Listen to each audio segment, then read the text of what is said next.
Okay, so last time हमने corner detection समझना शुरू किया था। हमने स्ट्रक्चर टेंसर, हमने देखा था कि कॉर्नर एक ऐसी जगह होती है जो अपने नेबर से मुख्तलिफ होती है, राइट। और हमने ये देखा था कि नेबर्स से डिसिमिलैरिटी जो है वो कैसे कंप्यूट की जा सकती है। वो सम ऑफ स्क्वायर डिस्टेंस, ये फॉर्मूला सम स्क्वायर डिस्टेंस का, कि आप हर पिक्सल को कॉरस्पॉन्डिंग पिक्सल्स को माइनस करें, स्क्वायर करें, सम कर दें। फिर हमने वेटेड सम स्क्वायर डिस्टेंस देखा था। फिर हमने टेलर्स अप्रॉक्सीमेशन देखी और हमने कहा कि अगर कोई दो पैचेस हैं जो किसी एक डिस्प्लेसमेंट वेक्टर डी से डिस्प्लेस्ड हैं तो उनको ऐसे रिप्रेजेंट किया जाएगा, ठीक है।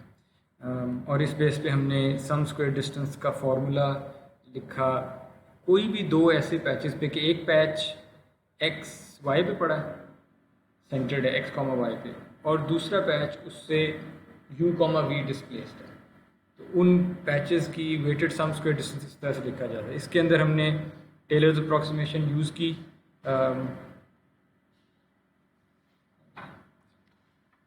इसके अंदर हमने टेलर्स अप्रॉक्सीमेशन यूज़ की टू रिप्लेस दिस टर्म, और हमने पूरा डिराइव कर दिया ये क्वाड्रेटिक फॉर्म कि सम स्क्वायर डिस्टेंस किसी भी direction vector d which is u comma v, इस डायरेक्शन में सम स्क्वायर डिस्टेंस का formula can be written as d transpose a d, ठीक है। जिसमें ए हमने देखा था कि स्ट्रक्चर टेंसर है, पर हमने देखा था कि ये स्ट्रक्चर टेंसर जो है ये आप instead of weighted outer products, sum of weighted outer products, आप इस तरह के आउटर प्रोडक्ट, आप इस तरह का आउटर प्रोडक्ट लेने की बजाय आप अगर इस आउटर प्रोडक्ट के जो कंपोनेंट्स हैं, इंडिविजुअल कंपोनेंट्स, अगर उनकी इमेजेस बना लें, आई एक्स स्क्वायर की इमेज, आई एक्स आई वाई की इमेज, आई वाई स्क्वायर की इमेज, उन इमेजेस को अगर आप गाउसियन कॉन्वोल्यूशन उन पर अप्लाई करते हैं तो गाउसियन कॉन्वोल्यूशन भी तो वेटेड सम्स ही करती थी और आपका स्ट्रक्चर टेंसर भी तो वेटेड सम से ही बन रहा था, ठीक है। तो ये वेटेड समेशन थी 2x2 मैट्रिसेस की। हमने वो वेटेड समेशन जो है वो 2x2 मैट्रिक्स के अंदर गाउसियन कॉन्वोल्यूशन से कर दी, और इसको स्ट्रक्चर टेंसर कहते हैं। और हमने देखा कि जिसको हम कॉर्नर कहते हैं वो, या सॉरी कॉर्नर नहीं, वो अगर मैं वो डायरेक्शन ढूंढना चाहूँ, मैं किसी भी पिक्सल x, y पे मौजूद हूँ और मैं देखना चाहता हूँ कि इस पिक्सल से कौन सी वो डायरेक्शन है कि जिस डायरेक्शन में अगर मैं देखूँ तो पैचेस सबसे ज़्यादा मुख्तलिफ नज़र आएंगे। तो that's an optimisation problem. I want to find D star, my optimal direction, that maximizes this function. Well, what is this? This is SSD. This is sum squared distance in direction D. तो मैं वो direction find करना चाहता हूँ जिसमें सम square distance अगर मैं compute करूँ तो वो सबसे ज़्यादा आएगा। लेकिन मुझे, क्योंकि ये मैक्स हो रहा है, मैक्स वाली प्रॉब्लम में ट्रिवियल सोल्यूशन ये होगी कि डी के जो कंपोनेंट्स हैं उनको बड़े से बड़ा करते जाएं आप। तो ट्रिवियल सोल्यूशन इज कि डी के अंदर इन्फिनिटी वैल्यूज़ पड़ी होंगी। To avoid the trivial solution आप कंस्ट्रेन करते हैं कि नहीं, I am just interested in the direction, not the magnitude of that vector. तो अगर मैं डायरेक्शन उसको बनाना चाहूँ तो मैं इन्फोर्स कर देता हूँ कि डी का जो मैग्नीट्यूड है वो एक ख़ास वैल्यू होगा। This could be any value, बस इन्फिनिटी ना हो। फॉर कन्वीनियंस हम इसको 1 पर सेट कर देते हैं। Using the method of Lagrange multipliers, constrained optimization, हम ये देख सकते हैं कि डी स्टार जो आंसर निकलेगा वो स्ट्रक्चर टेंसर ए जो कि 2x2 मैट्रिक्स है उसकी 2 आइगन वेक्टर्स होंगे, कॉरस्पॉन्डिंग आइगन वैल्यूज होंगी। लार्जर आइगन वैल्यू से कॉरस्पॉन्ड करने वाला eigen vector, that will be D star, that will be the direction in which SSD is maximized. जी ठीक है, बट हाउ कुड, अच्छा आपसे क्विज क्विज वन भी सॉल्व नहीं हुआ था, ये वाली प्रॉब्लम क्विज वन में भी सॉल्व नहीं हुई थी। चलें, अभी के लिए हम बोरो कर लें ये बात कि ये जो बड़ा आइगन वेक्टर है दैट मैक्सिमाइज, बड़ी आइगन वैल्यू वाला eigen vector is the direction जो मैक्सिमाइज करती है। अगर क्लास में टाइम हुआ आज या तो हम इसको देख लेंगे, ठीक है।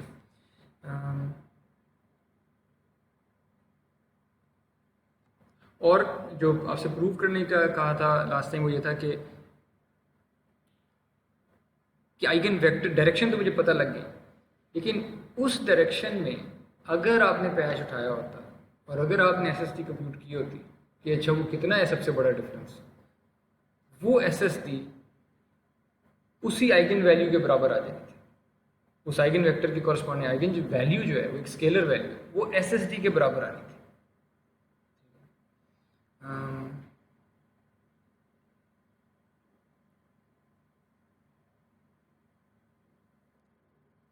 Let's prove it now.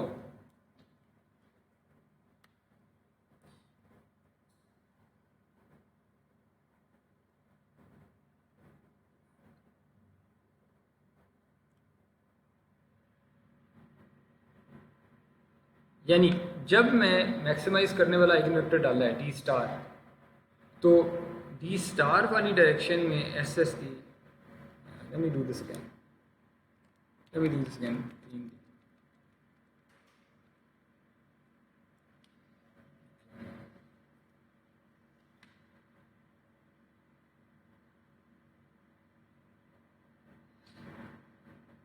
SSD in this direction, वो तो इस फॉर्मूले से आएगी। हमें पता है कि SSD का फॉर्मूला ये है D transpose AD।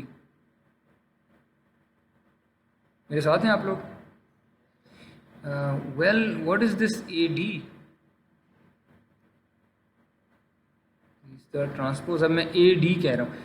D star A का आइगन वेक्टर है, तो A इंटू आइगन वेक्टर, इसका आंसर क्या आता है? Can anyone recall?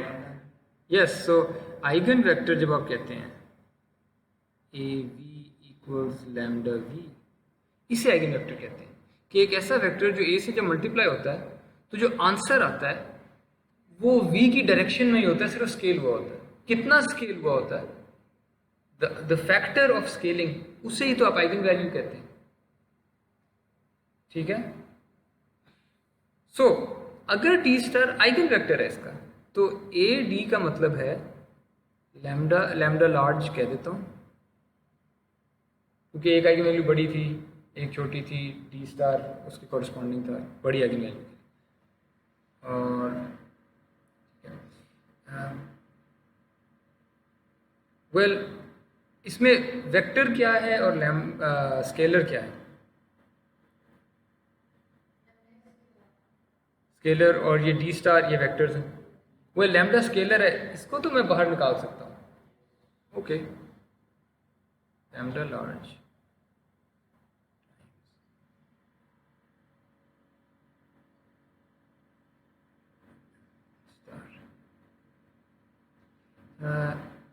इसकी क्या वैल्यू है? T transpose D inner product है वेक्टर का, ये उस वेक्टर की लेंथ नहीं बताता। इनफैक्ट लेंथ तो तब बताते हैं जब स्क्वायर रूट भी होता है, तो ये उसके मैग्नीट्यूड का स्क्वायर है, राइट। डी ट्रांसपोज डी के मैग्नीट्यूड का स्क्वायर है। डी का मैग्नीट्यूड है क्या? हमारी कंस्ट्रेंट क्या थी? हमारी कंस्ट्रेंट ये थी, इस कंस्ट्रेंट से ही तो हमने डी निकाला था, तो ये बात तो सेटिस्फाई करता होगा। इनफैक्ट आप जब आइगन वेक्टर्स निकालते हैं किसी भी लाइब्रेरी से, वो नॉर्मलाइज करके ही आपको दिए जाते हैं, वो लेंथ 1 के होते हैं, ठीक है। So this part is 1 and the answer is lambda large. So the sum square difference in direction d star is the larger eigenvalue. तो मैंने आधी बात तो प्रूव कर दी है, दूसरे आइगन वेक्टर पे आइगन वैल्यू लैम्डा स्मॉल आ जाएगी, ये आपने प्रूव करना है। हो ही गया है, कुछ भी नहीं, सेम लॉजिक राइट। अगर मैं यहाँ पे दूसरा आइगन वेक्टर डाल देता तो उसके कॉरस्पॉन्डिंग आइगन वैल्यू आ जाती, हाँ लैम्डा स्मॉल आ जाती। तो किसी भी आइगन वेक्टर की डायरेक्शन में जो एसएसडी है, कि अगर आपने इस डायरेक्शन में पैचेस उठाए होते और एसएसडी की उल्टी होती तो इस डायरेक्शन में लैम्डा लार्ज आती वैल्यू, इस डायरेक्शन में लैम्डा स्मॉल आती। नहीं, डायरेक्शन तो डी बताता है, लैम्डा उस डायरेक्शन में एसएसडी बता देती है कि अगर आपने इस डायरेक्शन में पैचेस उठाते, आप एसएसडी कंप्यूट करते तो ये आती। So I know the SSD as well.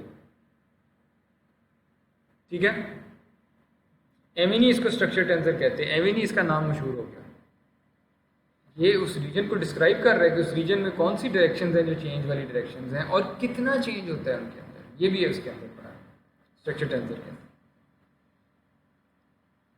आगे चलें जी।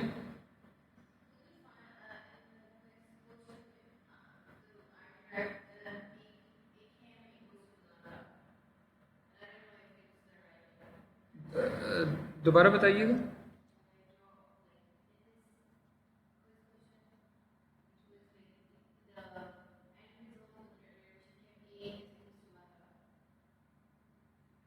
Okay, A equals lambda, so A का साइज क्या था उसमें, सम स्क्वायर मैट्रिक्स, और लैम्डा का साइज क्या था, 1/1 scalar. Can a square matrix be equal to a scalar? No, you weren't stuck, you were wrong. So somewhere along the line you probably cancelled the eigenvector. I see eigenvector this side, I see the eigenvector on this side, oh let's cancel it. Vectors are not scalars. Vector division कोई operation नहीं, you cannot divide a vector. ठीक है, आपको तो vectors को multiply करने के लिए भी स्पेशल रूल्स चाहिए। डी ट्रांसपोज डी आपने मल्टीप्लाई किया, पर आपने डी को ट्रांसपोज किया, फिर डी से मल्टीप्लाई किया। डी को डी से वैसे मल्टीप्लाई कैसे करेंगे, साइज ही मैच नहीं करता। तो आई वांट यू कि आप लोग ये गलतियां करेंगे और आपने की हैं। वेक्टर्स आर नॉट स्केलर्स, ठीक है, you can't just cancel them. Okay, तो उसको फिर ट्राई कीजिएगा by not cancelling incorrectly. Okay, फिर हमने ये देखा था कि अगर आइगन वैल्यू जो है, अगर आइगन वैल्यूज़ यही बता रही हैं कि किसी रीजन में कितना चेंज आ रहा है, किस डायरेक्शन में कितना चेंज आ रहा है, तो अगर दोनों डायरेक्शंस में जो आइगन वैल्यूज़ हैं अगर वो छोटी हैं, इसका मतलब कि उन डायरेक्शंस में पैचेस का डिफरेंस में लेता ज़्यादा ना आता है, इसका मतलब है कि वो फ्लैट रीजन है वहाँ पे। अगर एक डायरेक्शन में आइगन वैल्यू बहुत बड़ी है और दूसरी डायरेक्शन में बहुत छोटी है, इसका मतलब एक तरफ को चेंज हो रहा है दूसरी तरफ को नहीं चेंज हो रहा है, इसे तो एज कहते हैं। तो स्ट्रक्चर टेंसर आपको आपकी इमेज के हर रीजन को क्लासिफाई करके दे देगा, ये फ्लैट रीजन है, ये एज है, ये कॉर्नर है। कॉर्नर की डेफिनेशन ये है कि अगर छोटी आइगन वैल्यू भी बड़ी, इसका मतलब कि जिस डायरेक्शन में मैं कम चेंज हो रहा था वो भी सिग्निफिकेंटली बड़ा चेंज था। इसका मतलब है कि मैं सब मेरे से फ़र्क है, मैं किसी भी डायरेक्शन में देखूंगा मुझे फ़र्क नजर आएगा, इसका मतलब है कि मैं कॉर्नर। सही, इज दैट क्लियर? आप एमन थी और आप रिमशा हैं। रिमशा आपको क्लियर?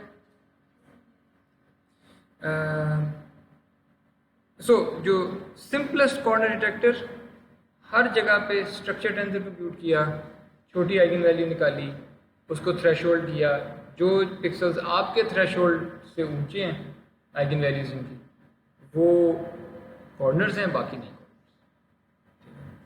यहाँ तक हमने लास्ट टाइम किया था, मैंने रिवाइज करा दिया बिकॉज थोड़ा डेंस था पिछला लेक्चर, आई थॉट कि मुझे रिवाइज कराना चाहिए। अब चलते हैं एक्चुअल कॉर्नर डिटेक्शन की तरफ, असल में कैसे होती है। वो जो तरीका था उसमें अगर एक पिक्सल कॉर्नर है ना, तो उसके साथ वाला पिक्सल भी ये थ्रेशोल्ड क्रॉस कर जाएगा,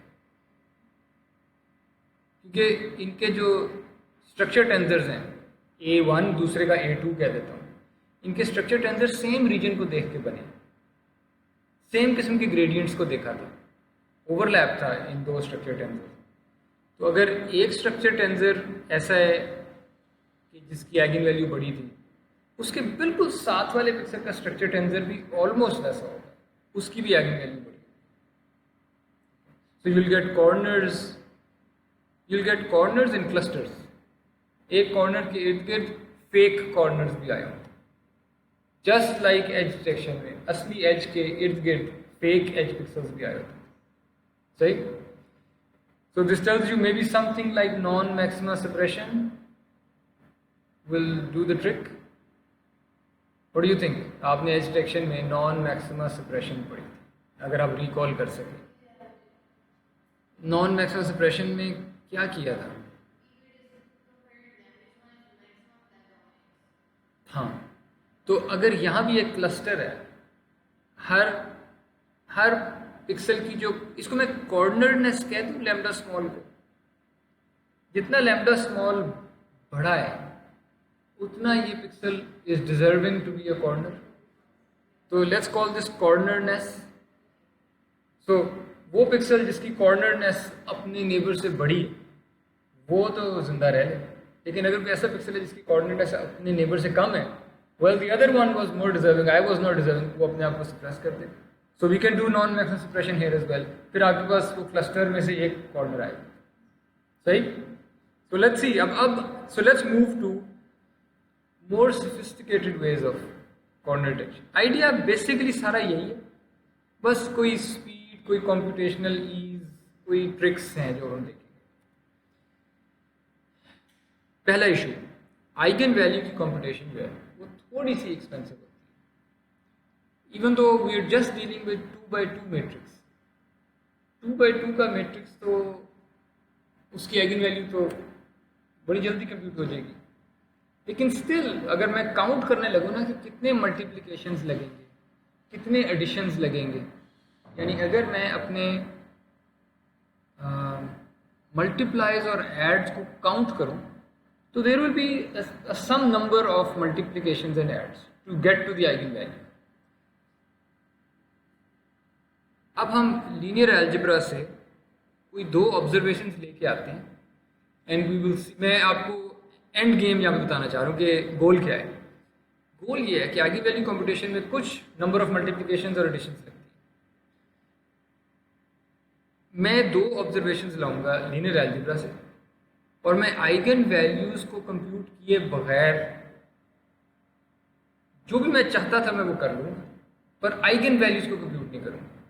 मैं इक्विवेलेंट काम करूँगा आइगन वैल्यूज के बगैर, वो let's see.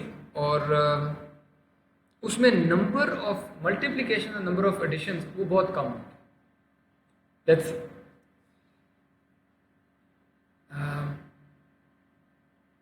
From linear algebra we see कि एक 2x2 मैट्रिक्स, सी मैं यहाँ पे सिर्फ 2x2 मैट्रिक्स की बात कर रहा हूँ।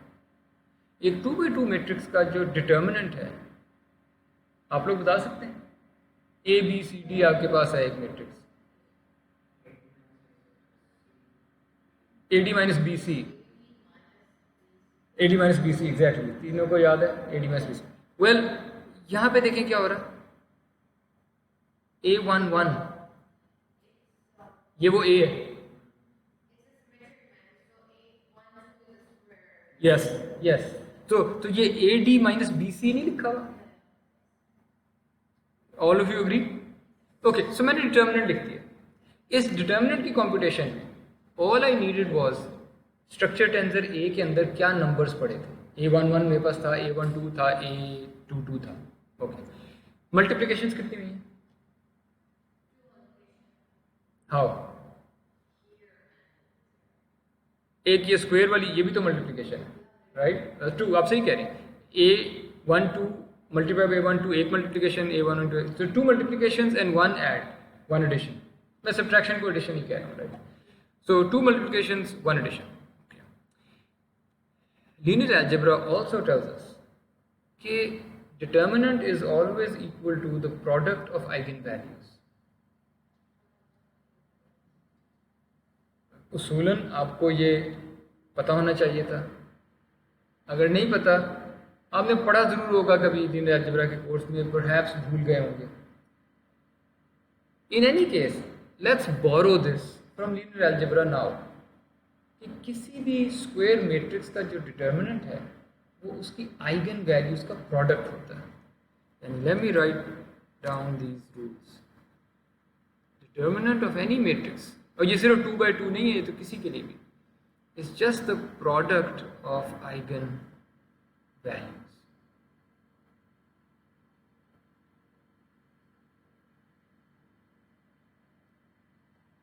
ठीक है, सो मेरे पास एक n by n square matrix है, उसकी मैक्सिमम n आइगन वैल्यूज होंगी और उनका प्रोडक्ट कर लें वो डिटर्मिनेंट के बराबर। दूसरा रूल लीनियर अलजेब्रा से, अगेन स्क्वायर मैट्रिक्स की बात हो रही है, कि अगर आपके पास एक मैट्रिक्स है, ट्रेस किसे कहते हैं अगर आपको याद है?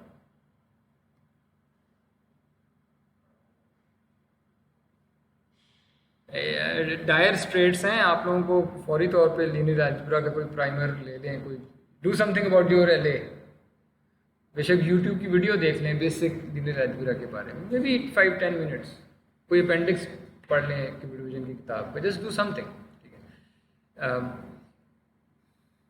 Trace of a matrix is the sum of diagonal values.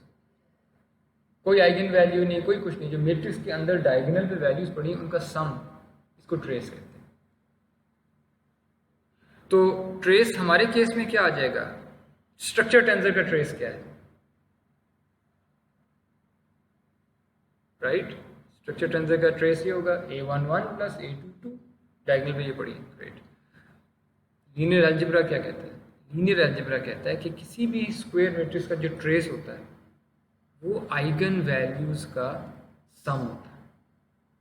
अगर आप आइगन वैल्यूज को सम कर दें या आप डायगोनल वैल्यूज को सम कर दें, ये सेम आता है। हमारे पास दो इक्वेशंस आ गई, फाइन, लेकिन हमारे पास असल में ऑब्जर्व करने की चीज़ ये है कि ये जो साइड है ना,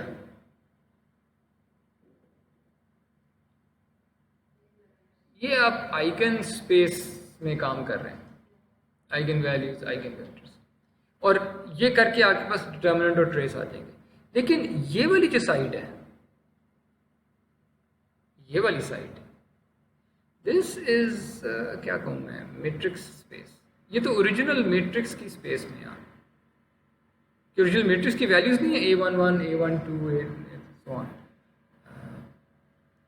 सो ट्रिक यहाँ पे ये था कि हम वही काम जो आपने आइगन स्पेस में जाके करना था, मैं मैट्रिक्स की स्पेस में रहते हुए भी डिटर्मिनेंट और ट्रेस निकाल सकता हूँ। सही? Okay, now let's see how we exploit this.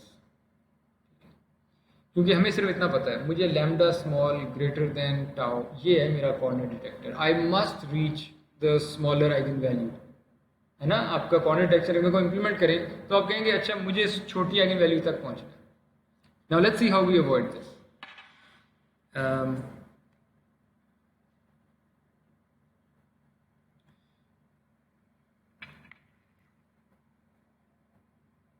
जो ज़्यादा पॉपुलर कॉर्नर डिटेक्टर्स हैं, हैरिस कॉर्नर डिटेक्टर, रोर कॉर्नर डिटेक्टर, और भी हैं, मैंने ये दो सादा से बता दिए हैं। इन मैनी केसेस ये काफ़ी होते हैं, they perform better than more sophisticated algorithms in many cases. Harris corner detector कहता है कि आप ए का डिटर्मिनेंट कंप्यूट करें।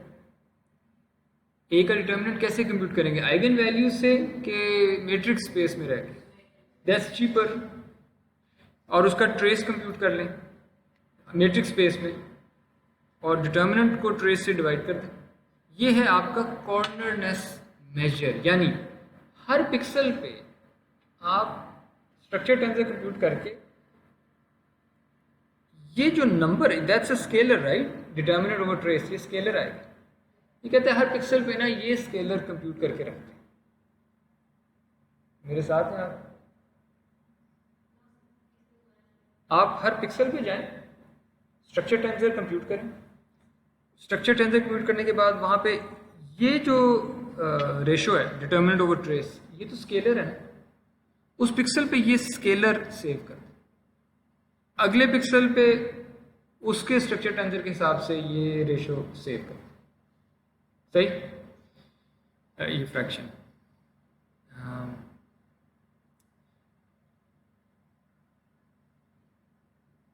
ये सिर्फ वो कहता है कि ये उसकी कॉर्नर स्ट्रेंथ है, जितना ये नंबर बड़ा होगा उतना वो कॉर्नर होने का डिजर्विंग होगा। डिटेक्टर ये नहीं, जस्ट लाइक कैनी एज डिटेक्शन में हम नॉन मैक्सिमम सप्रेशन, हम एज स्ट्रेंथ तो लेके आते थे जो कि ग्रेडियंट मैग्नीट्यूड था, लेकिन ग्रेडियंट मैग्नीट्यूड लाने के बाद हम फिर भी डिसाइड करते थे कि एज कौन सा पिक्सल है कौन सा नहीं है। तो the final decision is something else, edge की strength is something else, similarly corner की strength is something else, but the final decision कि क्या चीज़ कॉर्नर है क्या नहीं है वो थ्रेशोल्ड करके लाना पड़ेगा। सो हैरिस कहता था कि कॉर्नर की स्ट्रेंथ तो आप इसको कर लें। ओके, सो अच्छा सवाल है कि स्ट्रेंथ तो फिर रिडंडेंट लग रही है कि अगर आपने डिटेक्शन इस कंडीशन पे करनी है तो फिर आपने स्ट्रेंथ मालूम क्यों की? वेल, जो भी स्ट्रेंथ थी उस स्ट्रेंथ वाली इमेज पे मैंने नॉन मैक्सिमम सप्रेशन लगाई। उससे ये होना था कि कुछ ऐसे पिक्सल्स जो इस थ्रेशोल्ड को क्रॉस कर जाना था, उनको आपने कॉर्नर्स कहना था, लेकिन उनका कोई नेबर उनसे ज़्यादा डिजर्विंग था। Non maximum suppression would have suppressed that corner. ये मैं कॉर्नरनेस की इमेज पहले लेके आता हूँ। There is one operation, there is only one check at the end. Check उसे कहेंगे कि थ्रेशोल्ड जहाँ पे कर रहे हैं, जहाँ फैसला कर रहे हैं। सो वर्ड ओके, अभी ओके फाइन, मेरा आंसर यही है टू कि इस strength of being a corner strength जो है, ये इमेज बनाने के लिए हमने ये कंप्यूट किया और इस पर हम नॉन मैक्सिमम सप्रेशन लगाएंगे। हाँ okay fine, okay that's a check, agreed that's a check. और यस, हम वहाँ पे भी फैसला कर रहे हैं, हम वहाँ पे फैसला ये कर रहे हैं, हर पिक्सल अपने लिए फैसला करता है, do I deserve to be called a corner? There are two checks, आप सही कह रही थी। There are two checks. पहला चेक ये है, every pixel checks its neighbourhood and decides do I deserve to be called a corner, does one of my neighbours deserve मोर?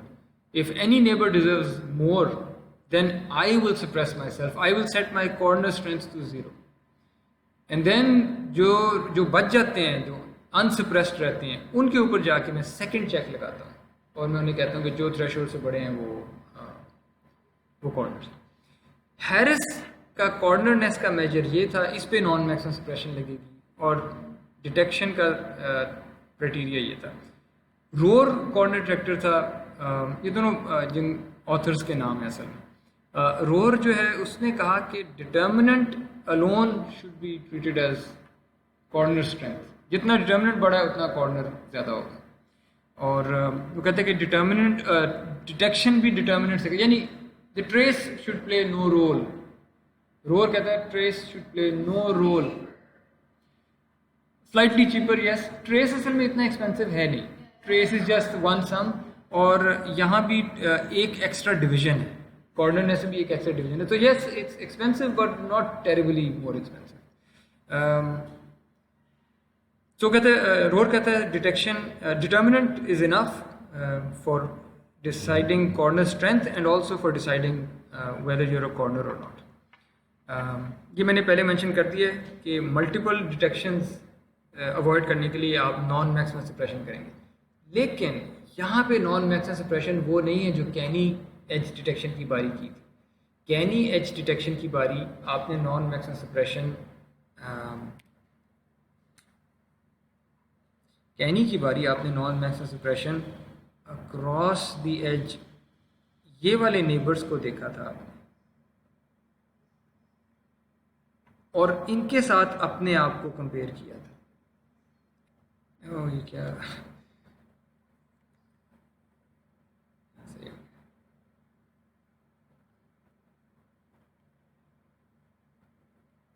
लेकिन यहाँ कॉर्नर्स की बारी आप नॉन मैक्सिमम सप्रेशन पूरे 8 नेबरहुड में करेंगे। ये मैं खुद हूँ और मैं अपने 8 नेबर्स को देखूंगा कि उस पर ये जो कॉर्नर स्ट्रेंथ थी, जो कॉर्नरनेस मेजर लिखा हुआ है मिडिल कॉलम में,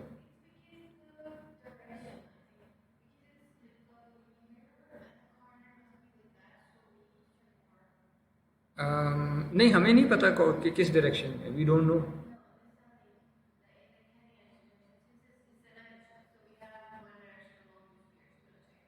जी यस, असल में तो नेबरहुड हम इसे कहते थे ना, 8 नेबर्स। तो वैसे तो नॉन मैक्सिमम सप्रेशन 8 नेबर्स में होनी चाहिए। कैनी एज डिटेक्शन की बारी प्रॉब्लम ये थी कि अगर आपने एज के अलोंग वाली डायरेक्शन में देख लेते अगर आप, तो मोस्ट लाइकली आपको कोई ना कोई नेबर मिल जाना था अपने से बड़ा, क्योंकि अलोंग द एज तो हाई ग्रेडियंट्स होते हैं। Along the edge you will find some pixel जो आपसे बड़ा है, और उससे होगा क्या, you will suppress yourself when you were actually an edge pixel. आप एज डिलीट करते जाएंगे। अगर आपने एज के अलोंग भी देख लिया है तो आप एज को सप्रेस करते जाएंगे। इसलिए कैनी एज डिटेक्शन की बारी it only made sense to look across the edge, पर कॉर्नर्स की बारी you just look at the 8 neighbourhood और whatever neighbourhood you define. This could be 4 neighbourhood, this could be 8 neighbourhood, this could be 16 होगा, 16 या 15, 16 I think 16 neighbourhood. You could look at I don't know अगला जो होगा वो 32 होगा, whatever. ये आपकी मर्जी है कि आपने नेबरहुड कैसे डिफाइन करना, ठीक है। ओके, एज आई सेड मैंने यहाँ पे लिखा भी हुआ है कि 8 नेबरहुड्स और लार्जर। ओके, सो कॉर्नर डिटेक्शन का एल्गोरिथम, इमेज आए आपके इनपुट में, इमेज आया, पैरामीटर्स आपके ये हैं। एक तो आपने नॉइज सप्रेस करना है, सबसे पहले तो नॉइज रिमूव करना है। सबसे पहला स्टेप कंप्यूटर विजन की पाइपलाइन में स्मूथ कर दें इमेज को, ताकि अगर उसमें कोई नॉइज है वो सप्रेस हो जाए। वाई? क्योंकि मैंने आगे जाके ग्रेडियंट्स कंप्यूट करने हैं, और अगर मैं नॉइज सप्रेस ना किया तो ग्रेडियंट्स में वो नॉइज एम्पलीफाई हो जाएगा। पहली चीज़ है। दूसरा आपका पैरामीटर, तो sigma just tells you how much noise you want to suppress, कितनी स्मूथिंग करनी। Then there is the gradient smoothing scale rho. Recall कि मैंने स्ट्रक्चर टेंसर में जो कॉन्वोल्यूशन की थी वो एक गाउसियन से की थी, जिसका स्मूथिंग स्केल था रो। यानी इमेज को स्मूथ करने वाला भी एक गाउसियन, देयर आर 2 गाउसियंस। तो इमेज को स्मूथ करने वाला भी एक गाउसियन था, जिसकी लेट्स से सिग्मा थी स्टैंडर्ड डिविएशन। और ये जो ग्रेडियंट्स हैं IX², IXIY, IY², ग्रेडियंट्स के जो भी प्रोडक्ट्स हैं, इनको स्मूथ करने वाला भी गाउसियन है मेरे पास, और वो कोई और गाउसियन है, और उसकी स्टैंडर्ड डिविएशन रो है। यू हैव 2 गाउसियंस, ठीक है। Any confusion? इस पहले पार्ट में तो उसूलन नहीं होनी चाहिए, ये तो हमें पता है, हम हर इमेज को स्मूथ करते हैं। ये कहाँ से आया? ये इसलिए आया था कि हमने जो स्ट्रक्चर टेंसर में वेटेड सम था, हमने कहा था कि वो वेटेड सम कॉन्वोल्यूशन से अचीव हो जाएगी, क्योंकि कॉन्वोल्यूशन भी तो वेटेड सम होता है। तो कॉन्वोल्यूशन किससे की जाएगी? वो वेट्स क्या होंगे? ये वो कॉन्वोल्यूशन के वेट्स हैं, ये वो वेटेड सम इन वेट्स के साथ हो रहा है, गाउसियन वेट्स के साथ। और वो कौन सा गाउसियन है? उसकी क्या स्टैंडर्ड डिविएशन है, कोई होगी, जो भी है उसको मैं रो कह रहा हूँ। Specified, there two different Gaussians, idea same है पर the Gaussians might be different, the values might be different. For example ये मैंने अगर मैं बिल्कुल नैरो कर दूं एक गाउसियन को, अगर बिल्कुल नैरो गाउसियन हो तो वो इस तरह उसमें वैल्यूज होंगे। अगर मैं बहुत वाइड गाउसियन कर दूं तो वो बहुत छोटा होगा, क्योंकि एरिया इसके अंदर वन होना जरूरी होता है। Area under the Gaussian is always one. तो अगर आप इस सिग्मा को छोटा करते हैं तो हाइट बढ़ जाती है ताकि एरिया बन रहा है, सिग्मा को बड़ा करते हैं तो हाइट कम हो जाती है ताकि एरिया बन रहा है। So you say both are Gaussians but they different गाउसियंस।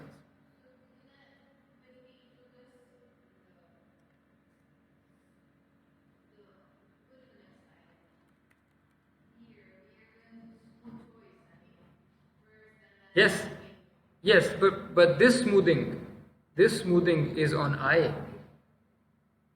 ये जो गाउसियन स्मूथिंग है, ये जो कन्वोल्यूशन है, ये आई पे हो रही है, इमेज आई पे। ये वाली जो अगली स्मूथिंग है, फॉर एग्जांपल रो वाली, ये ग्रेडियंट के जो स्क्वायर वाली इमेज थी उस पर अप्लाई हो रही है, ठीक है। As you can see over here, as you can see over here, as you can see over here, सही, ओके। अच्छा, हम बजाय इसके कि हम पहले कन्वॉल्व करें एक दफ़ा और फिर डेरिवेटिव्स कंप्यूट करें, वो एक और कन्वोल्यूशन होगी। पहले स्मूथ किया, ये जो मैंने लिखा हुआ है, और मैं कह रहा हूँ कि we won't actually do this. Why? Because I know कि मैंने बाद में डेरिवेटिव्स लेके आने। यू रिमेंबर कैनी एस्टेशन की बारी, we studied derivative of Gaussian, जो स्मूथिंग भी करता था, और चूंकि वो डेरिवेटिव था वो डेरिवेटिव भी लेता था। तो यहाँ पे नोट करें कि what have we done over here. Can you guys explain कि यहाँ क्या हुआ?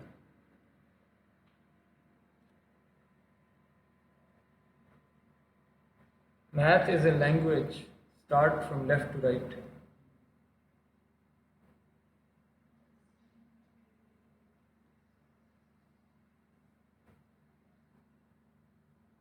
Come on, पहला चीज, कोई डेरिवेटिव नहीं है। With respect to what? Why is it कि जब मैं बोल रहा हूं तो आप भी बोल रहे हैं? ये तो आप भी कह सकते थे। The first thing is a derivative with respect to x. किसका डेरिवेटिव लिया था? एक गाउसियन फंक्शन था स्टैंडर्ड डिविएशन सिग्मा वाला, और उसका आपने डेरिवेटिव ले लिया। तो ये जो भी चीज़ है, इज दिस, जी जी बिल्कुल बिल्कुल बिल्कुल, आपने अपने जो स्मूथिंग का जो फंक्शन था उसके डेरिवेटिव ले लिए, एंड देन वी कन्वर्ट। अब ये दोनों ऑपरेशंस एक स्टेप में हो जाएंगे। सो ये जो चीज़ लिखी हुई है, अगर हम इजाज़त दें, ये डेरिवेटिव ऑफ गाउसियन था, ठीक है। तो डेरिवेटिव ऑफ गाउसियन फिल्टर हमने पढ़ा हुआ, लेकिन ये एक्स डायरेक्शन में था। सिमिलरली आपके पास डेरिवेटिव ऑफ गाउसियन वाई में आ गया, और आपने अपनी इमेज को जब कन्वॉल्व किया डॉग एक्स से, तो एक्स के डेरिवेटिव्स आ गए स्मूथ होने के बाद, और जो आपने डॉग वाई से कन्वॉल्व किया तो वाई के डेरिवेटिव्स आ गए स्मूथ होने के बाद। आप लोग मेरे साथ हैं? ओके, मेरे पास आई एक्स आ गया, आई वाई आ गया, दोनों आ गए। इसका मतलब है कि मेरे पास ये तीनों इमेजेस भी आ जाएंगी, आई एक्स स्क्वायर, आई वाई स्क्वायर, आई एक्स इंटू आई वाई। इन इमेजेस को मैं कन्वॉल्व कर लेता हूँ। अभी तक मैंने कोई स्ट्रक्चर टेंसर नहीं बनाया, मेरे पास पूरी इमेज है, उस पर हर जगह पे आई एक्स स्क्वायर पड़ा है, कन्वॉल्व हुआ हुआ।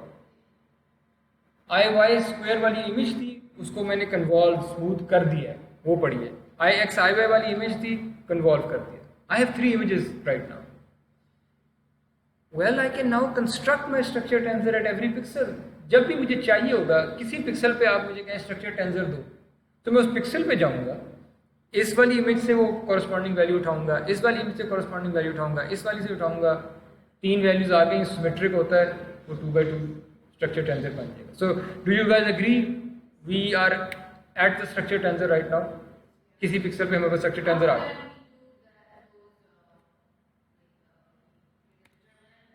या लेट्स सी कि सो स्टेप 4, हर पिक्सल पे जाके आप स्ट्रक्चर टेंसर आपके पास है, कंप्यूट कॉर्नरनेस यानी कॉर्नर स्ट्रेंथ, कॉर्नर का मैग्नीट्यूड तो नहीं कहना चाहिए, कॉर्नर स्ट्रेंथ या cornerness, and let's call it C of I comma J. किसी भी पिक्सल आई जे पे अब मैं कॉर्नर स्ट्रेंथ मालूम कर रहा हूँ. हैरिस का मेथड कहता था डिटर्मिनेंट ओवर ट्रेस, और ये फॉर्मूला डिटर्मिनेंट का है और ये फॉर्मूला ट्रेस का है. रोर का मेथड कहता था the determinant is enough. Okay, अगर आप रोर मेथड कहते हैं आप यहाँ डिटर्मिनेंट कंप्यूट करेंगे. So after step number 4, do you guys agree हमारे पास एक इमेज आ गई, अब उस इमेज के हर पिक्सल पे हमारे पास कॉर्नर स्ट्रेंथ पड़ी होगी. Agreed? But adjacent corners will have similar cornerness. तो फिलहाल adjacent बिल्कुल साथ वालों को कहते हैं, लेकिन अगर आपने फॉर्मली करवाना है तो मैं कहूँगा 8 नेबरहुड को कहते हैं adjacent या 6, जो भी आपका नेबरहुड का definition. So in order to avoid these fake corners, जो किसी असली कॉर्नर की वजह से उनका भी आइगन वैल्यूज बड़ी हो गई थी या डिटर्मिनेंट बड़ा हो गया था. Perform non maximum suppression in 8 neighbourhood. मैंने 8 नेबरहुड किया है, this could be larger on this cornerness वाली इमेज. तो वो वाले पिक्सल्स जिनके एडजेसेंट कोई भी पिक्सल ऐसा होगा जो ज़्यादा कॉर्नरनेस वाला है, वो पिक्सल्स अपने आप को सप्रेस कर रहे हैं ज़्यादा वाले. Yes, more than necessary.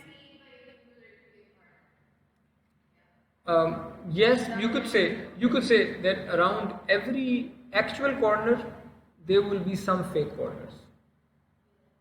जो आपने कहा मैं उसी को रिवर्स में कहा है.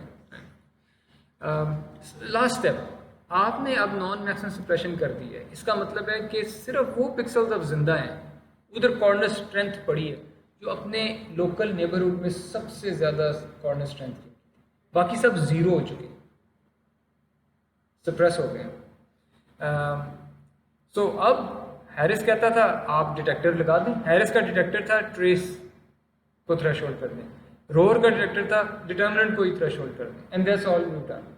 सो ये आपकी मर्जी, अगर आप हैरिस वाली डायरेक्शन में जाना चाहते थे तो आपका स्टेप 4 ये होगा, स्टेप 6 ये होगा. अगर आप रोर वाली कॉर्नर डिटेक्टर इंप्लीमेंट करते हैं तो स्टेप 4 ये होगा और 6 ये होगा. लेकिन बाकी सारे कॉमन स्टेप्स है. हो सकता है यहाँ पे कोई और भी हो, इफरान आपका अपना भी कॉर्नर डिटेक्टर हो, तो यहाँ पे इफरान की कॉर्नरनेस होगी, यहाँ पे इफरान की डिटेक्शन होगी एंड सो ऑन. ठीक है, पर ओवरऑल पाइपलाइन यही होगी, स्ट्रक्चर टेंसर के थ्रू हो रहा है सब कुछ. और हमने ट्रिक्स भी देख ली है कि स्ट्रक्चर टेंसर में you don't really have to go for eigen values, you don't really have to go for expensive stuff. अच्छा, बिफोर सम एग्जांपल्स में ये देखना चाहूँगा कि वाई इज इट कि हम ये डिटर्मिनेंट और ट्रेस को ले आए थे. रोर का जो क्राइटेरिया है, वाई इज इट के रोर ने कहा कि डिटर्मिनेंट जितना बड़ा है वो ही उतना ही ज़्यादा कॉर्नर डिटर्मिनेंट होगा. वाई डिड ही से कि डिटर्मिनेंट को थ्रेशोल्ड करें तो ये कॉर्नर डिटेक्ट हो जाएगा.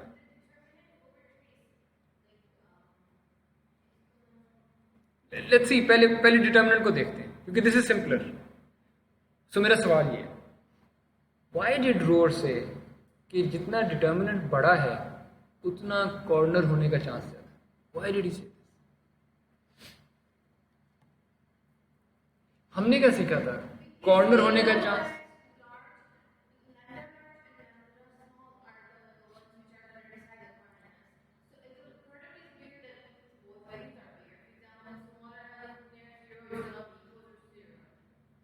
इफरान अब अग्री करते हैं?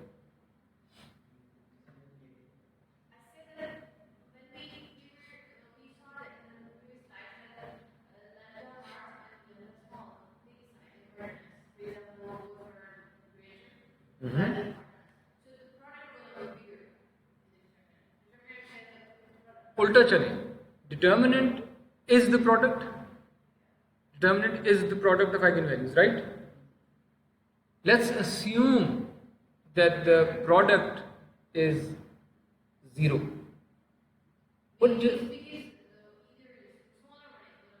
अगर प्रोडक्ट 0 है तो इनमें से कौन सा केस के करीब होंगे आप? 3 केसेस हैं आपके पास,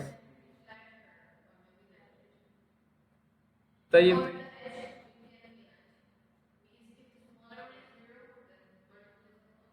बिल्कुल सही।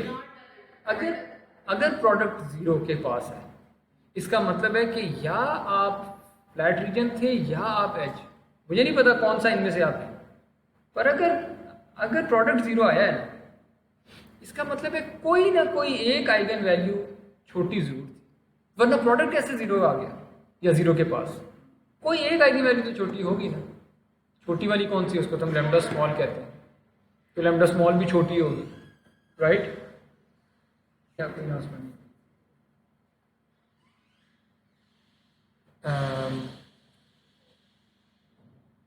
लैम्डा लार्ज और okay, if the product is 0 या 0 के करीब, इसका मतलब कोई एक आइगन वैल्यू, इसका मतलब है कि आप कॉर्नर नहीं हो सकते। The only way you could be a corner is when this was large. If this is large, then the other one is even larger, and the product will be large. पर product आप किसे कहते हैं? Product तो determinant को कहते हैं। इसका मतलब है कि अगर मैट्रिक्स का determinant बड़ा आ गया है, you have a corner over. So are you guys convinced now कि आइगन वैल्यूज को देखे बगैर अगर मैं सिर्फ डिटर्मिनेंट को देख लेता तो I would have made the right decision. I didn't need to look at the eigen values, ठीक है? और इसके लिए आपको अपना लीनियर अलजेब्रा को एक्सप्लॉइट करना पड़ा कि वो जो महंगा काम था आइगन वैल्यूज तक पहुंचने का, जो महंगा काम था आइगन वैल्यूज तक पहुंचने का, वो आपने सस्ते तरीके से कर दिया, ठीक है? सो यूर कन्विंस के रोर का जो कॉर्नरनेस मेजर है वो भी जस्टिफाइड है, और उसका देयरफॉर और उसका डिटेक्टर भी तो उसी पे बेस्ड है, वो भी ऑफ कोर्स जस्टिफाइड होगा, ठीक है? बाकी रह गया हैरिस। अब ये इतना ज़्यादा मशहूर है, आई एम नॉट कन्विंस, मैं ये कहता हूँ, और it could be my ignorance, maybe there is more to it, पर अभी मुझे नहीं पता, मैंने नहीं देखा।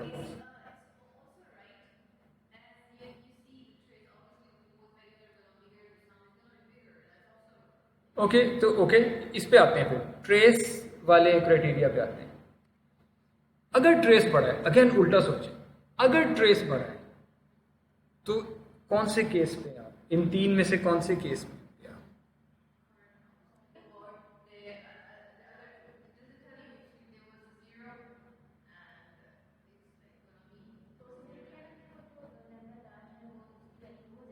बहुत बड़ी है और लैम्डा स्मॉल बहुत छोटा था जिसको एच कहते हैं, लेकिन सम क्या आएगा? और सम ट्रेस है, so trace should be no criteria. अब क्विकली कुछ एग्जांपल्स देख लेते हैं। हमारे पास एक ये चेकर बोर्ड पैटर्न है, black white black white black white, so you see इसमें बहुत सारे कॉर्नर्स होंगे, यू एक्सपेक्ट कि कहाँ पे कॉर्नर्स होने चाहिए। ये मैंने यहाँ पे वो सारा प्रोसीजर मैंने कंप्यूट कर लिया है, और मैंने हर पिक्सल पे स्ट्रक्चर टेंसर भी कंप्यूट कर लिया, हर पिक्सल पे स्ट्रक्चर टेंसर का डिटर्मिनेंट भी कंप्यूट कर दिया। ये जो इमेज है ये हर पिक्सल पे स्ट्रक्चर टेंसर का डिटर्मिनेंट शो कर रही है, जिसको रोर कहता था कॉर्नरनेस, बहरहाल डिटर्मिनेंट है टेक्निकली। आप नोट करेंगे जहां जहां पे कॉर्नर थे वहीं पे डिटर्मिनेंट हाई आया, बाकी जगह पे नहीं आया। What about this pixel here? ये क्या हुआ है? इसको तो, ये आपको कॉर्नर नजर तो आ रहा है, इसने क्यों नहीं कहा कॉर्नर?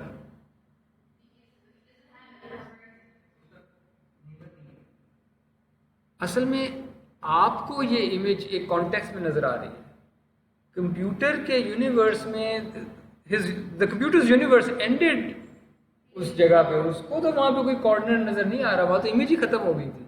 आप तो इमेज के बाहर देख रहे हैं ना, तो आपके लिए ये बाउंड्री है और कॉर्नर है, कंप्यूटर के लिए तो नहीं है। सो डोंट एक्सपेक्ट कि यहाँ क्यों नहीं आए corner.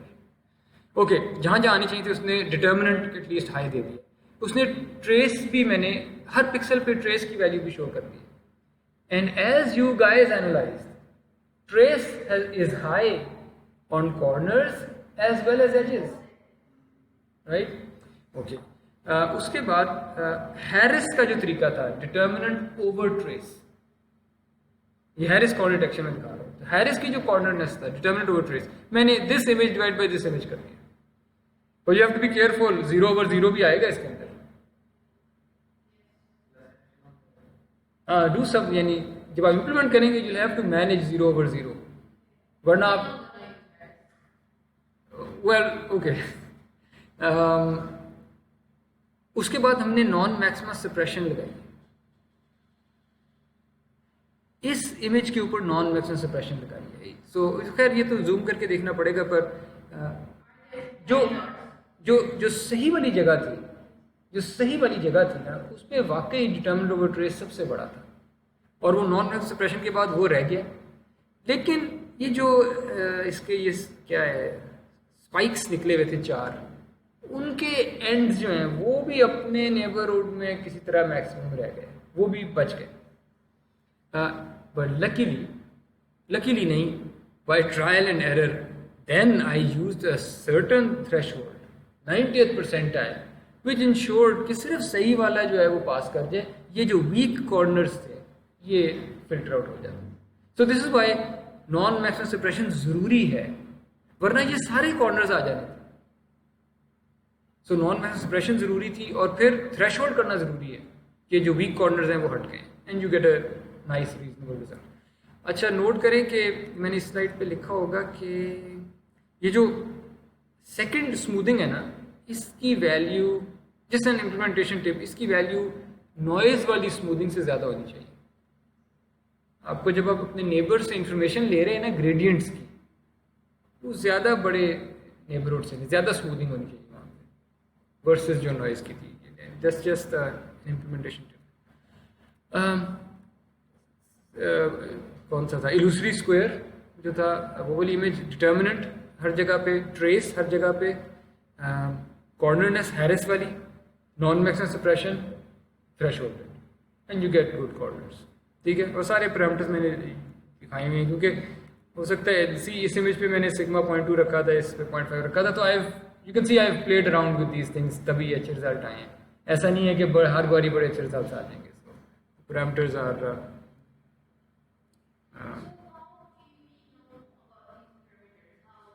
I played hit and trial. Yep. See, this is why deep learning is beating computer vision now. कि वो आपको शायद इन चीज़ों से कुछ, डीप लर्निंग के अपने हाइपर पैरामीटर्स हैं, उधर भी आप बचते कभी नहीं हैं, लेकिन एटलीस्ट इन मसलों से थोड़े से बच जाते हैं कि ये चीज़ें ऑटोमेटिकली लर्न हो जाती हैं कि किस इमेज को किस तरह के पैरामीटर क्या करना चाहिए था। आप तो गॉसियन कन्वोल्यूशन फिल्टर भी यूज़ नहीं करते, you let the machine learn के कौन सी कन्वोल्यूशन होनी चाहिए थी, ग्रेडियंट्स कंप्यूट करने चाहिए नहीं करने चाहिए, ग्रेडियंट्स के अलावा कोई बिल्कुल ही जो हम समझ नहीं सकते ऑपरेशन, वो लर्न कर लेता होगा। जस्ट वहाँ आपने तो डीप लर्निंग कोर्स नहीं पढ़ा आप दोनों ने, so deep learning is some magic which just lets the machine decide। जहाँ भी जो मैं आपको कंप्यूटर विजन पढ़ा रहा हूँ, इसमें हम हर स्टेप पे हम डिसाइड कर रहे हैं, ये थ्रेशोल्ड, ये परसेंटाइल, ये कॉन्वोल्यूशन, ये तरीका। डीप लर्निंग कहती है कि मुझे बहुत सारा डेटा दे दें, और यहाँ पे मार खाती है डीप लर्निंग कि आपको डेटा बनाना पड़ता है ट्रेनिंग के लिए। So deep learning says, give me enough data and you just go away, leave the problem to me, I will solve it in whatever way I deem fit और कर लेंगे। Anyways, अगर time मिला तो हम इसमें कोर्स में deep learning करेंगे। कनीसा ट्राइंगल, डिटर्मिनेंट। अच्छा, अब मैंने यहाँ पे रोर के कॉर्नर्स निकाले हैं। आई थिंक मैं हैरिस के कॉर्नर्स अच्छे आ ही नहीं रहे थे इसके ऊपर मेरे से, प्रॉब्ली ये वजह है। तो ये रोर के कॉर्नर्स हैं, और रोर के अंदर it's just very simple, determinant आ गया है, यू डन। डिटर्मिनेंट पे नॉन मैक्सिमम सप्रेशन लगाए, डिटर्मिनेंट पे थ्रेशोल्ड लगाए हैं, यू डन। ये वाली इमेज जिस पे आप लोग हारे थे फर्स्ट लेक्चर में, and you you still haven't paid up, उसमें डिटर्मिनेंट और रोअर के corners, and there very reasonable corners. इसको आप गौर से देखें तो कुछ कॉर्नर्स आपको शुरू में लगेंगे कि यार ये डबल आ गए हैं, ये नहीं होने चाहिए थे, but upon closer inspection maybe you'll realise कि नहीं, जो हमारी डेफिनेशन थी कॉर्नर की उस पर बिल्कुल सही आए हैं, ये आने चाहिए. थोड़ा क्लोजर इंस्पेक्शन के बाद ये ये ये ये वाले, ओ अच्छा वो बी लिखा हुआ है. Upon closer inspection you'll agree, यहाँ पे बी लिखा हुआ है. अगेन मैं आपको बता रहा हूँ, अपॉन क्लोजर इंस्पेक्शन यूल से ओ बिल्कुल सही किया है, बिल्कुल सही किया. इनफैक्ट जो गलत किया वो ए पे नहीं किया. वाई, ये क्या हुआ यार, ए पे भी तो कॉर्नर थे.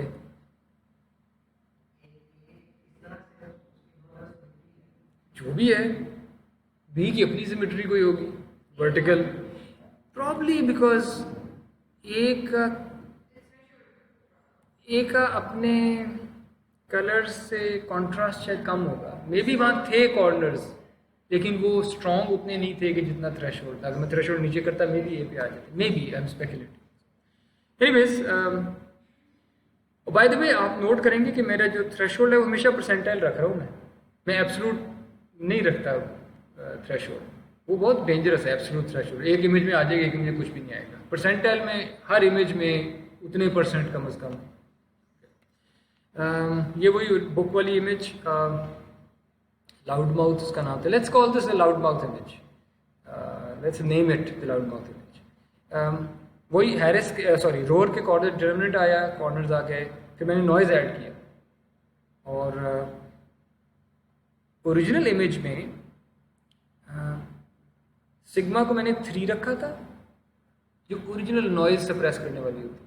और इस इमेज में मुझे सिग्मा को, क्योंकि नॉइज ज़्यादा था, मुझे सिग्मा को 4 रखना पड़ा. इधर 3 था गाउसियन स्मूथिंग और इधर से 4 थी, because there was noise here.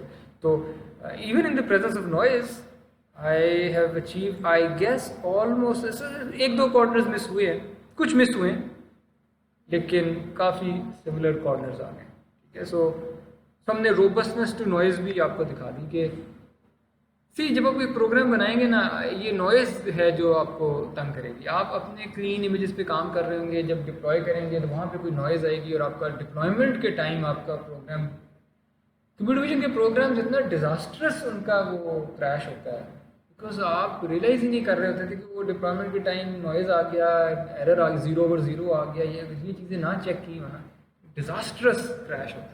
क्योंकि हम फैसले कर रहे हैं, थ्रेशोल्ड्स लेके आते हैं, ठक या 0 या 1, या वो कहेगा एज या कहेगा नहीं है, यू डन.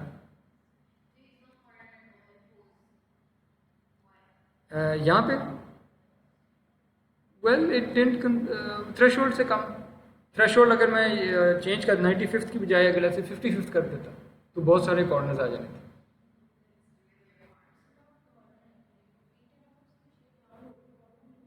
नहीं, ये देखिए, ये बहस चलेगी, पर ये बहस ठीक बहस है. ये बहस ठीक बहस है कि कोई इसको कॉर्नर समझेगा, कोई नहीं समझेगा. पॉइंट इज, मैं इतना कह दूंगा, they were weaker corners than these ones, वरना वो भी उस थ्रेशोल्ड को क्रॉस कर गया. तो मेरा थ्रेशोल्ड भी तो बहुत हाई है, 95th परसेंटाइल. ओनली 5% को मैं कह रहा हूँ कि तुम कॉर्नर्स होगे, बाकी को नहीं आने दूंगा. तो मेरा थ्रेशोल्ड बहुत हाई था. और ये आपका जो आपने इशू हाईलाइट किया है ना कि ये कॉर्नर होना चाहिए, ये रिलेटेड है इस बात से कि कॉर्नर का जो फिनोमेना है ये स्केल बेस्ड फिनोमेना है. आपके पास ये वाली जो लाइन है, you could say this is an edge. अगर आप सिर्फ इतने नेबरहुड में देख रहे हैं, just ignore the whole figure, अगर आप सिर्फ इस ग्रीन विंडो में देख रहे हैं, तो इन पिक्सल्स को आप क्या क्लासिफाई करेंगे? एज. इसको क्या classify? Edge. Edge. But the same thing,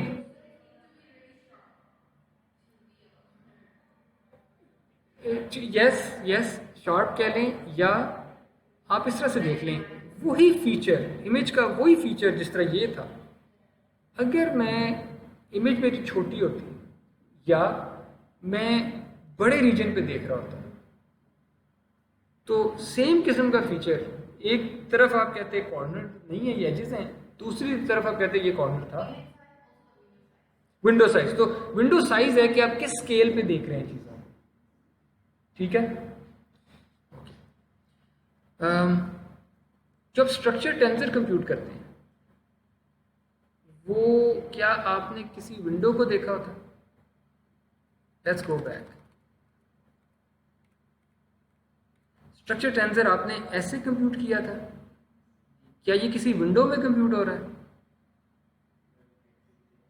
ये देखिए x -1 x + 1 y -1 y plus, ये 3/3 की विंडो में कंप्यूट हुआ है, लेकिन हमने एक्चुअली 3/3 की विंडो नहीं की, हमने गॉसियन कन्वोल्यूशन कर ली थी।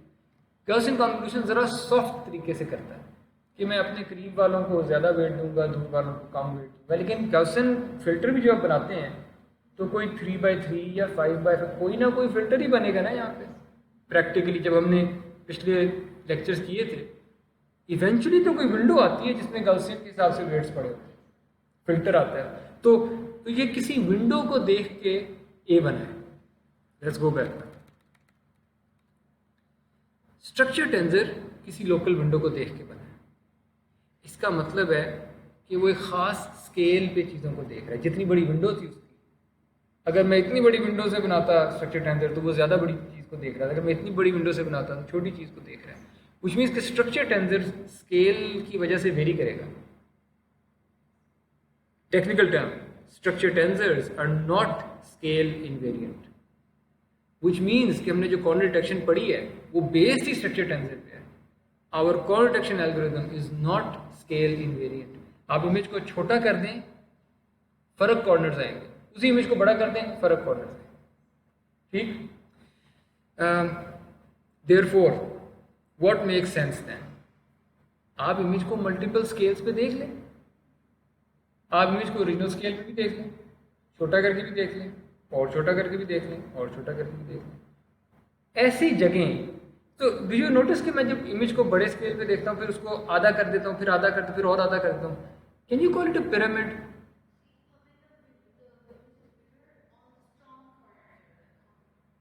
स्ट्रॉन्ग कॉर्नर्स किसे कहेंगे आप? अच्छा नहीं, स्मॉल या strong? So let me propose a definition of strong corners, ठीक है। मैं स्ट्रॉन्ग कॉर्नर्स कहने लगा हूँ कि आपने इमेज को बड़े स्केल पे देखा, फिर आधा छोटा कर दिया, फिर और आधा, फिर और 4 स्केल्स पे देखा।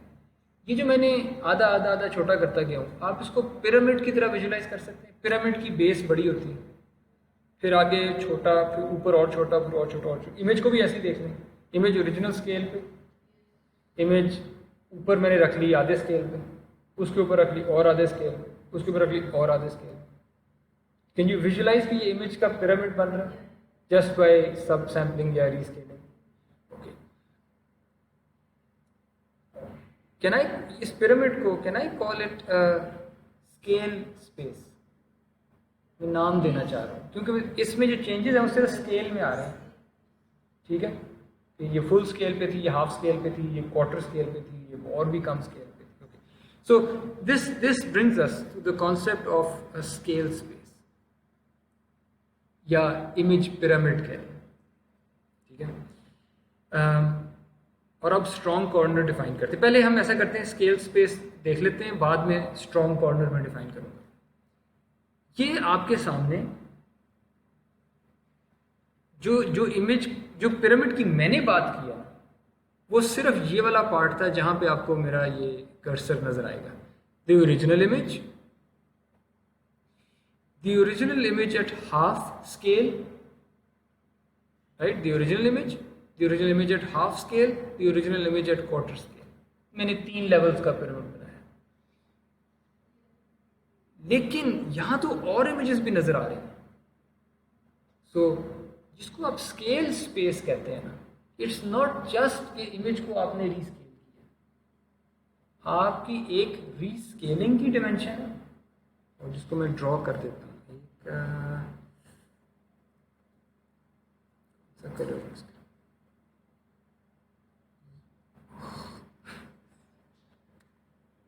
लाइन कैसे ड्रॉ कर सकता हूँ? आई डोंट नो लाइन कैसे ड्रॉ होगी।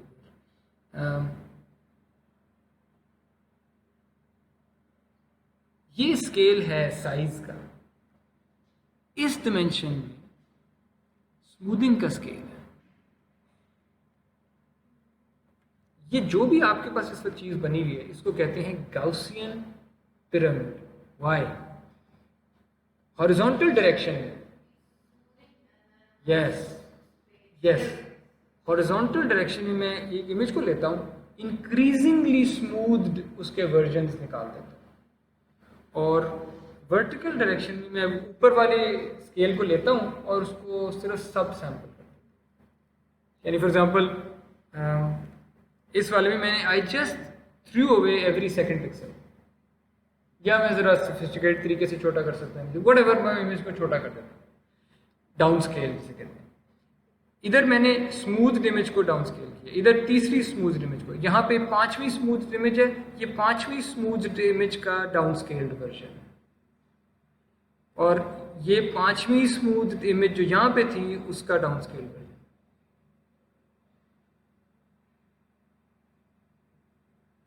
जस्ट डाउन स्केलिंग नहीं, वेट मैंने गलत बात की। मैंने व्हाट आई डू इज मैं इसको डाउन स्केल करता हूं और फिर इसको मल्टीपल टाइम्स स्मूथ कर देता हूं। यानी there are two ways of achieving this.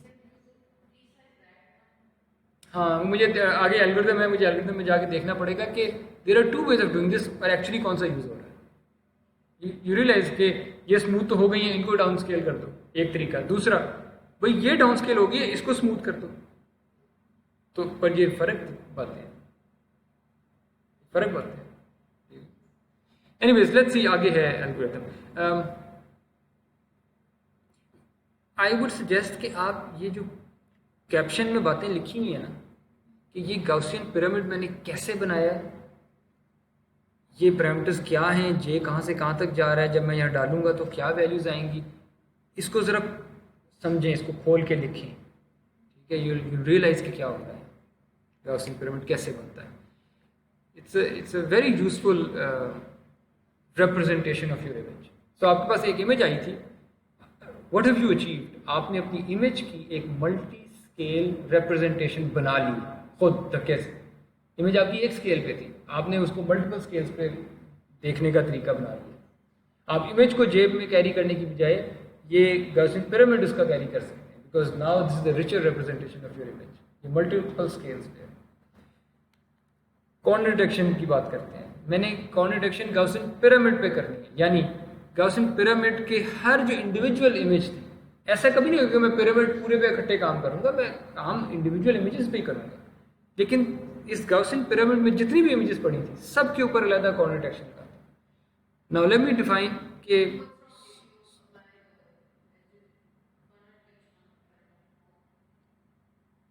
the pyramid as a whole doesn't really exist. I mean, वो एक हमारा कॉन्सेप्ट है कि ये वो हमारी एक कंसेप्चुलाइजेशन है कि अच्छा वो पिरामिड की तरह पड़े होंगे। वेल नॉट रियली, वो तो एक इमेज है, उसका स्केल वर्जन है, फिर और स्केल वर्जन उसको आप चाहे ऐसे लीनियरली प्लेस कर दें, चाहे आप पिरामिड की शक्ल में देख लें। वो पिरामिड हम इसलिए कहते हैं because it just explains what is happening. तो अब हर इंडिविजुअल इमेज पे कॉर्नर्स।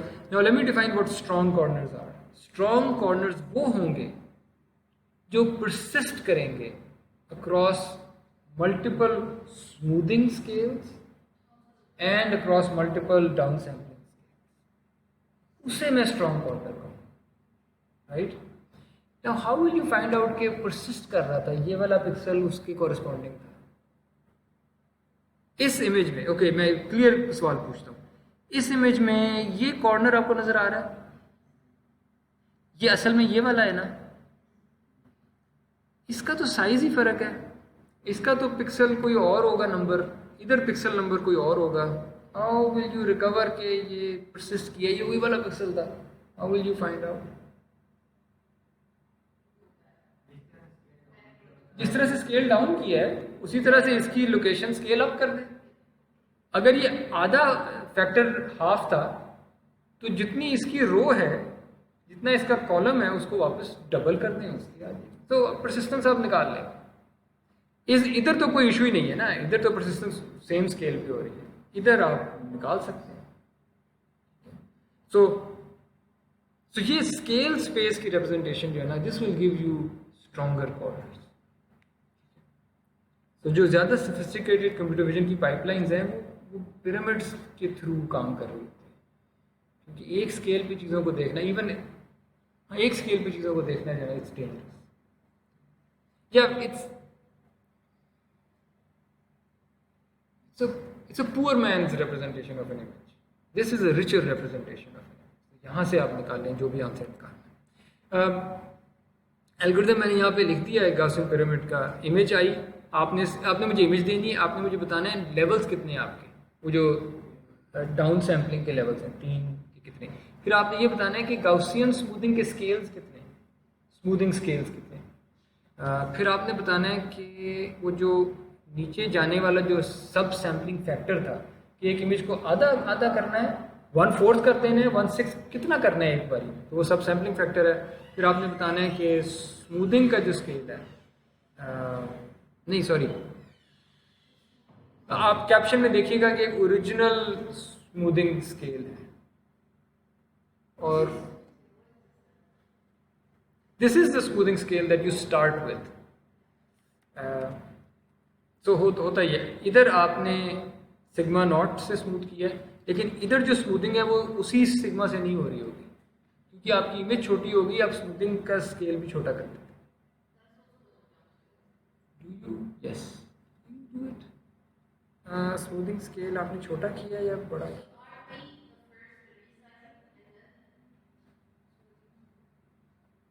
वो अब एल्गोरिथम में देख लेते हैं, पर यहाँ से आपको पता लगेगा कि स्मूथिंग स्केल किस तरह चेंज हो जा रहा है। एनीवेज, सो आप हर लेवल पे जाते हैं, हर लेवल पे पहले आप रिसाइज कर रहे हैं, पहले आप सब सैंपल कर रहे हैं। यहाँ पे मैंने सब सैंपल जो है ना, सब sample could mean just blind सब सैम्पलिंग, हर दूसरा फेंक दिया या हर केथ वाला फेंक दिया।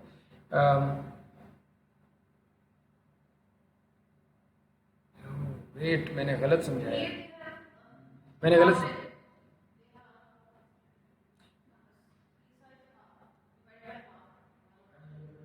हाँ, एक बात मैंने गलत समझाई है। ये जो के था, ये स्मूथिंग स्केल से ही जुड़ा हुआ था। अगर if you look at the caption, this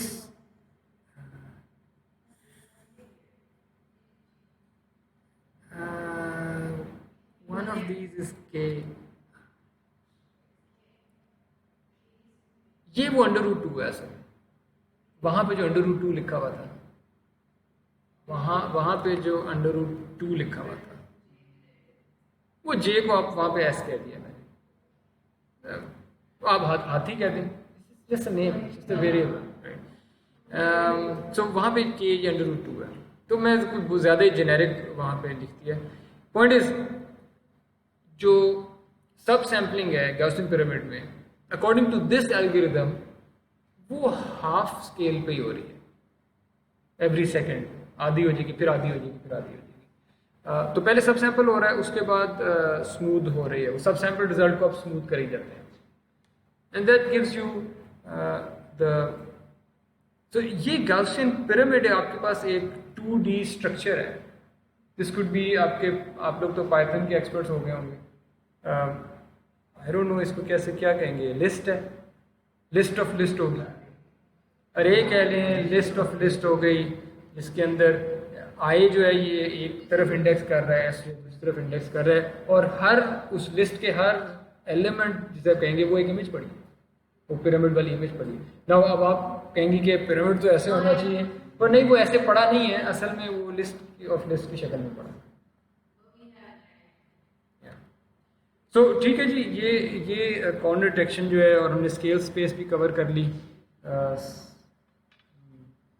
मैं अक्सर इमेजेस पे ना एक स्केल पे काम करता हूँ, क्योंकि मैंने कभी ये स्केल स्पेस पे सही ना इसको सीखा था ना काम किया था, और आई थिंक मेरे it's a weakness. Therefore I suggest कि आप लोग स्केल स्पेस और ये चीज़ें इम्प्लीमेंट कर लें ताकि आपके जो है ना कहते हैं हाथ रवां हो जाएं, फिर आप हर चीज़ को स्केल स्पेस की नज़र से देखकर करें, फिर आपके results will always be better than anyone जो सिंगल स्केल पे चीज़ों को देख। टू दिस डे मैं इमेजेस को सिंगल स्केल पे प्रोसेस करता हूँ, और इट्स जस्ट समथिंग कि आपने शुरू में अगर जो चीज़ें सीख ली होती हैं somehow you never change, it's very hard to change, it's very hard to improve, तो वो आप अभी अगर कर लें तो अच्छी बात है। ठीक है जी, एनी क्वेश्चंस?